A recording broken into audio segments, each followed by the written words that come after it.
Praise the Lord. आप सबको जय मसीह की। मैं परमेश्वर का धन्यवाद देता हूँ आज की सुबह के लिए जो परमेश्वर ने हम सबको दिखाई है। कितने लोग हैं जो आज का दिन नहीं देखने पाए, लेकिन ये परमेश्वर की महाकरुणा है कि हम उसके साथ उसके संसार में जीवित और सही सलामत हैं। Praise the Lord. तो आज एक और संदेश लेकर मैं आपके सम्मुख उपस्थित हूँ और जो मेरे सब्सक्राइबर हैं वो जो मुझसे सवाल पूछते हैं बाइबल से, मैं उस सवाल का जवाब देने का पूरा प्रयास करता हूं। तो एक और सवाल है जो बहन एलिस डिसूजा ने पूछा है कि यीशु मसीह ने कहा कि जहां मेरे नाम पर 2 या 3 इकट्ठे होते हैं मैं उनके बीच में उपस्थित होता हूं। तो मैं तो अकेली प्रार्थना करती हूँ, तो क्या परमेश्वर मेरे पास नहीं होता? तो आज इसी विषय पर बातचीत करेंगे। ध्यान से सुनिएगा कि परमेश्वर का वचन हमें क्या शिक्षा देता है इस विषय पर। Praise the Lord. तो बने रहिएगा मेरे साथ और इस वीडियो को पूरा देखिएगा और बात अगर समझ में आ जाए तो इसे शेयर जरूर कीजिएगा। मेरा चैनल सब्सक्राइब कीजिए, बेल आइकन को दबाइए, नोटिफिकेशन आपके पास पहुंचेगा और नया वीडियो बिना व्यवधान के आपको मिलेगा। मेरी वीडियोस को लाइक कीजिए, शेयर कीजिए और कमेंट सेक्शन में आकर मुझसे बातचीत ज़रूर कीजिए। यदि आपके मन में भी कोई सवाल आता है तो मुझसे ज़रूर पूछिए, मैं पूरा प्रयास करूंगा उस सवाल का जवाब देने का। Praise the Lord. और मेरा एक और चैनल है जिसका नाम है जीसस माई लाइफ, आप उसे भी सब्सक्राइब कर सकते हैं। बहुत जल्दी उसमें हम एक बाइबल प्रतियोगिता शुरू करने वाले हैं, तो डिस्क्रिप्शन में उसका लिंक है, आप उसे क्लिक करके उस चैनल को भी सब्सक्राइब कर सकते हैं। Praise the Lord. तो आइए एक छोटी सी प्रार्थना करने के बाद आज के वचन को हम शुरू करेंगे। जीवित और महान दयालु पिता परमेश्वर, धन्यवाद देते हैं प्रभु आज के दिन के लिए जो तूने दिखाया है। आज के वचन के लिए प्रार्थना करता हूँ प्रभु, इस वचन को शेयर करने में मेरी मदद सहायता करना। मेरे होठों को, मेरे दिलो दिमाग को छूकर ब्लेस कर प्रभु। मेरी आत्मा, मेरा शरीर तेरे ही कब्जे में रहे, ताकि बोलने वाला मनुष्य नहीं बल्कि तेरा आत्मा हो। जितने भी लोग इस वचन को देख रहे हैं, सुन रहे हैं, उन सब पर मैं तेरी आशीष बोलता हूँ। हर एक की रोग, बीमारी, चिंता, परेशानी को अपने सामर्थ्य नाम के द्वारा दूर कर दे। प्रभु यीशु के नाम से मांगता हूँ, आमीन। Praise the Lord. तो आइए आज के इस वचन को हम शुरू करते हैं। जैसे कि बहन ने बोला है कि यीशु मसीह ने कहा कि मेरे नाम पर 2 या 3 जहाँ इकट्ठे होते हैं मैं उनके बीच में उपस्थित होता हूँ। तो सबसे पहले हम उसी वचन को देखेंगे जो यीशु मसीह ने कहा कि मेरे नाम पर 2 या 3 जहाँ इकट्ठे होते हैं मैं उनके बीच में उपस्थित हूँ। वो लिखा कहाँ पर है? वह मत्ती 18 अध्याय में और उसके 20 पद में यह लिखा है, क्योंकि जहाँ 2 या 3 मेरे नाम पर इकट्ठे होते हैं मैं उनके बीच में होता हूँ। वहाँ मैं उनके बीच में होता हूँ। ये बहुत ही अच्छी बात है कि जब और हम अपने प्रतिदिन की प्रार्थनाओं में इस बात को बोलते भी हैं, कोट करते हैं इस वचन को। प्रभु यीशु मसीह को कहते हैं, प्रभु तूने ही कहा है कि जहाँ 2 या 3 इकट्ठे होते हैं मैं उनके बीच में होता हूँ। तो प्रभु होता है। ये वायदे हैं प्रभु यीशु मसीह के। बाइबल में बहुत सारे वायदे हैं। पूरी बाइबल में परमेश्वर के लगभग 36,000 वायदे हैं और उन एक एक वायदों को प्रभु ने पूरा किया है। तो यहाँ पर प्रभु यीशु मसीह एक वायदा करते हैं, क्योंकि जहाँ 2 या 3 मेरे नाम पर इकट्ठे होते हैं वहाँ मैं उनके बीच में होता हूँ। तो सवाल तो ये सटीक है, सवाल तो बहुत अच्छा पूछा बहन ने कि अगर कोई अकेला प्रार्थना करे तो क्या प्रभु वहाँ पर नहीं होता? इस सवाल का जवाब है नहीं, प्रभु वहाँ पर होता है। कैसे होता है? आइए इस सवाल को हम अच्छी तरह से जानेंगे, इसका जवाब हम बहुत अच्छी तरह से जानेंगे। मैं आपको बताना चाहता हूँ कि प्रार्थना जो है वो एक बहुत बड़ा कार्य है विश्वासी का। प्रार्थना के जरिए विश्वासी क्या करता है? परमेश्वर से सीधा बातचीत करता है। ये परमेश्वर के आत्मा का मनुष्य की आत्मा से बातचीत करना है, इसी को प्रार्थना कहते हैं। और प्रार्थना के जो तरीके हैं वो 3 तरीके से प्रार्थना की जाती है। एक तरीका होता है निजी प्रार्थना, एक होता है पारिवारिक प्रार्थना और एक है सामूहिक प्रार्थना।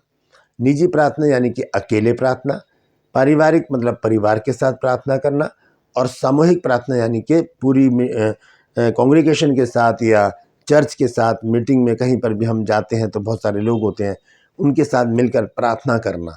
तो ये 3 प्रकार की प्रार्थनाएं हैं।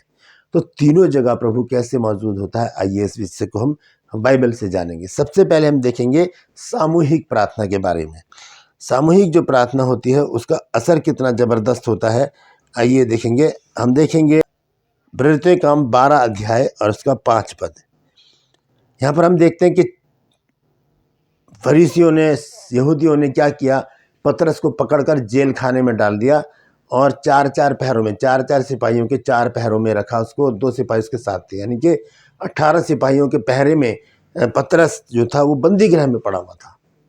अब कलीसिया क्या कर रही है, यहाँ पर लिखा है प्रेरितों के काम 12 अध्याय के 5 पद में लिखा है कि बंदी गृह में पतरस की रखवाली हो रही थी, परंतु कलीसिया उसके लिए लौ लगाकर परमेश्वर से प्रार्थना कर रही थी। कलीसिया लौ लगाकर प्रार्थना करी, एक सामूहिक प्रार्थना हो रही है और वहाँ पर क्या हो जाता है, परमेश्वर उस प्रार्थना को सुनकर, आगे अगर हम पढ़ेंगे तो वहाँ पर लिखा है कि एक स्वर्गदूत को परमेश्वर भेजता है और वो स्वर्गदूत क्या करता है, जाकर पतरस को जेल खाने में से निकालता है।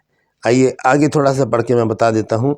7 आयत में लिखा, तो देखो प्रभु का एक स्वर्गदूत आ खड़ा हुआ और उस कोठरी में ज्योति चमकी और उसने पतरस की पसली पर हाथ मार के उसे जगाया और कहा, उठ फुर्ती कर, और उसके हाथ से जंजीरें खुलकर गिर पड़ी। ये पावरफुल प्रार्थना किसकी थी? ये कलीसिया की प्रार्थना थी। ये एक सामूहिक प्रार्थना थी जहाँ पर परमेश्वर उपस्थित हो जाता है और प्रार्थना को सुनता है। दूसरी प्रार्थना जिसका जिक्र सिस्टर ने किया है कि जब हम 2 या 3 इकट्ठे होते हैं तो वहाँ पर प्रभु होता है। तो यहाँ पर हम पारिवारिक प्रार्थना का जिक्र करेंगे। पारिवारिक प्रार्थना के विषय में हम प्रेरितों के काम में ही पढ़ते हैं। 10 अध्याय में एक व्यक्ति है जिसका नाम है कुरनेलियुस। यहाँ पर लिखा है, पहली आयत से मैं पढ़ूंगा। कैसरिया में कुरनेलियुस नाम एक मनुष्य था जो इतालियानी नाम पलटन का सूबेदार था। वह भक्त था, पहली बात, और अपने सारे घराने समेत परमेश्वर से डरता था। पूरे परिवार समेत, पूरे एक कुटुंब, एक घराना जो है वो सबको उसने बटोर रखा था। और लिखा है आगे, और बराबर परमेश्वर से प्रार्थना करता था, मतलब पूरे परिवार के साथ वो बैठकर परमेश्वर से प्रार्थना करता था। तो यह क्या, ये प्रार्थना नहीं सुनी गई? ये प्रार्थना भी सुनी गई। 3 पद में लिखा है, उसने दिन के तीसरे पहर के निकट दर्शन में स्पष्ट रूप से देखा कि परमेश्वर का एक स्वर्गदूत मेरे पास भीतर आकर कहता है, हे कुरनेलियुस। उसने उसे ध्यान से देखा और डर कर कहा, हे प्रभु क्या है? उसने कहा कि तेरी प्रार्थनाएं और तेरे दान समन के लिए परमेश्वर के सामने पहुंच गए हैं। हालेलुया। तो ये एक सामूहिक प्रार्थना, एक पारिवारिक प्रार्थना। अब हम उस सवाल का जवाब देखेंगे जो सिस्टर ने पूछा है कि अकेला अगर कोई प्रार्थना करे तो क्या प्रभु वहाँ पर नहीं होता उपस्थित? ऐसा नहीं है बहन, प्रभु वहाँ पर भी होता है, वहाँ पर भी प्रार्थना को सुनता है और उस प्रार्थना का जवाब भी देता है। आइए देखेंगे कहाँ लिखा है। मत्ती 6 अध्याय और उसका 6 पद। यहाँ लिखा है, परंतु जब तू प्रार्थना करे तो अपनी कोठरी में जा और द्वार बंद करके अपने पिता से जो गुप्त में है प्रार्थना कर, तब तेरा पिता जो गुप्त में देखता है तुझे प्रतिफल देगा। लिखा, परंतु जब तू प्रार्थना कर, यानी कि एक अकेले व्यक्ति से प्रभु का वचन बातचीत कर रहा है।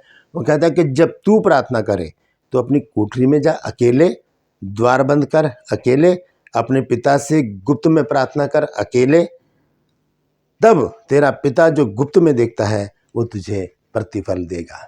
Praise the Lord.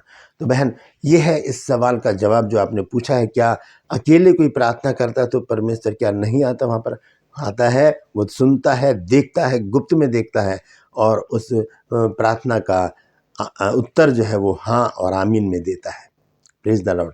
तो मैं समझता हूँ कि आपको आपके सवाल का जवाब मिल गया होगा कि अकेला व्यक्ति, या वो स्त्री हो चाहे पुरुष हो, कोई भी हो, अगर वो प्रार्थना करे तो प्रभु उसे देखता है, सुनता है और प्रार्थना का जवाब देता है, उसका प्रतिफल ज़रूर देता है। Praise the Lord. तो आज के लिए बस इतना ही। यदि आपके मन में भी कोई सवाल आता है तो कमेंट सेक्शन में ज़रूर लिखिए। मैं पूरी कोशिश करूँगा बाइबल से उस सवाल का जवाब देने की।